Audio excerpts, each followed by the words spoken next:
बिस्मिल्लाहिर्रहमानिर्रहीम। दोस्तों, मस्जिद अक्सा में ऐसा क्या हुआ कि वहां पर मौजूद तमाम हुआ कि यहूदियों ने कलमे का विर्द करना शुरू कर दिया। इन्होंने वो देखा जिसका वो सदियों से इंतजार कर रहे थे। दोस्तों, अगर अभी तक आप लोगों ने हमारे चैनल को सब्सक्राइब नहीं किया तो कर लें, वीडियो को लाइक करें और दोस्तों के साथ शेयर लाजमी करें। दोस्तों, इस वक्त गजा के हालात इंतहाई कशीदा हैं। लोग खाने के एक एक लुकमे को तरस रहे हैं। दूसरी तरफ वेस्ट बैंक जहां मस्जिद अक्सा है, वहां पर इसराइलियों ने उन लोगों को बाहर नहीं आने दिया। वो इन लोगों को मस्जिद में धक्के देने लगे, तमाम लोगों को मस्जिद के अंदर गिरा दिया। तमाम फलस्तीनी नौजवान एक जगह बैठ गए। वो उनसे झगड़ना नहीं चाहते थे। शायद इसराइलियों को इस हमले का गुस्सा था जो इन नहत्ते फलस्तीनियों पर निकाल रहे थे, मगर उनको ऐसा मौका फलस्तीनी नौजवानों ने नहीं दिया। सवाली हैं, इन नौजवानों को तुझसे उम्मीद है, तू इन्हें कुछ भी होने नहीं देगा। ये तेरी मस्जिद के लिए जानों का नजराना देने के लिए खड़े हैं। दूसरी तरफ इसराइल इन नौजवानों को खत्म करने वाले थे। इनकी जुबान पर उफ तक न थी, बल्कि कलमे का विर्द। फलस्तीनियों की आंखों से आंसू बह रहे थे। एक इसराइली ने तेज धार चाकू से नौजवान के सीने को चीर दिया। जिस्म से खून रसने लगा। उस नौजवान के चेहरे पर मुस्कुराहट थी।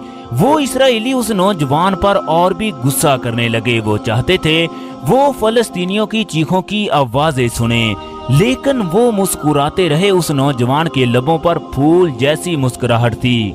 नौजवान की जुबान पर उफ तक ना निकली। इसराइलियों को कुछ भी समझ नहीं आ रहा था। ये कैसा जज्बा है, ये किस तरह का ईमान है, ये किस तरह की मोहब्बत है जो इन्हें उफ तक करने नहीं देती। फिर उन्हीं में से एक इसराइली नमक लेकर आया। उसने उस नौजवान के जिस्म पर नमक छिड़कना शुरू कर दिया। उस नौजवान का चेहरा सुर्ख था, मगर जगह उन पर कपकपाहट तारी हो गई, उन पर हैबत तारी हो गई। वो नहीं चाहते थे कि उनके साथ क्या हो रहा है, क्योंकि ना ही जमीन पर जलजला था और ना ही आसमां पर बिजली गरजी और ना ही आसमां से ऐसा तूफान आया जो उनको उखाड़ कर रख देता। ना ही उनको कोई जमीनी आफत दिखाई दी। दूसरी तरफ नौजवान ने कुरान पाक की तलावत करना शुरू कर दी।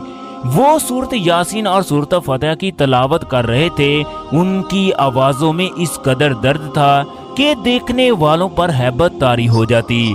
वो कुरान मजीद के जरिए अल्लाह रब्बुल इज्जत को पुकार रहे थे। इधर इसराइली अपने होश गुवा बैठे। उनके हाथों से चाकू गिर गए। उनके जिस्म पर लर्जिश तारी हो गई जो कि सबको दिखाई दे रही थी। वो सोचने लगे ये कैसा कलाम है जिसने उन पर अजीब सी कैफियत तारी कर दी। उन पर इस कदर लर्जा था कि वो सोचने लगे इन्हें यहाँ से भाग जाना चाहिए। इतने में जोहर का वक्त हो गया। बुजुर्ग दिल बड़ा करके इकट्ठे हुए और अजान देने लगे। जैसे ही इसराइलियों ने अजान की आवाज सुनी, वो ज़ारो कतार रो रो कर अल्लाह रब्बुल इज्जत से माफिया मांगने लगे। दोस्तों, फलस्तीनी नौजवान उनको देखकर हैरान और परेशान थे कि उन लोगों को क्या हुआ। उनके सीने पर लगे जंग को दूर कर देती है। ये हकीकत है कि अगर हम सही मायनों में अच्छे और सच्चे मुसलमान बन जाएं तो पूरी दुनिया कलमा पढ़ने पर मजबूर हो जाए। हम लोग खुद अच्छे नहीं हैं, हम अपने भाई के साथ धोखा करते हैं, उससे झूठ बोलते हैं, नमाज के नजदीक नहीं जाते, अल्लाह तबारक व तआला की किताब को पढ़ने की कोशिश नहीं करते। फिर ये दुनिया किस तरह हमारी तरफ मतवज्जा होगी। हमारा लिबास, हमारा चेहरा, हमारा चलना फिरना दीन के मुताबिक नहीं, हमारी सोच दीन के मुताबिक नहीं, तो फिर ये किस तरह दीन लोगों तक पहुंचेगा। हमारी नस्लें किस तरह इसकी पहचान करेंगी।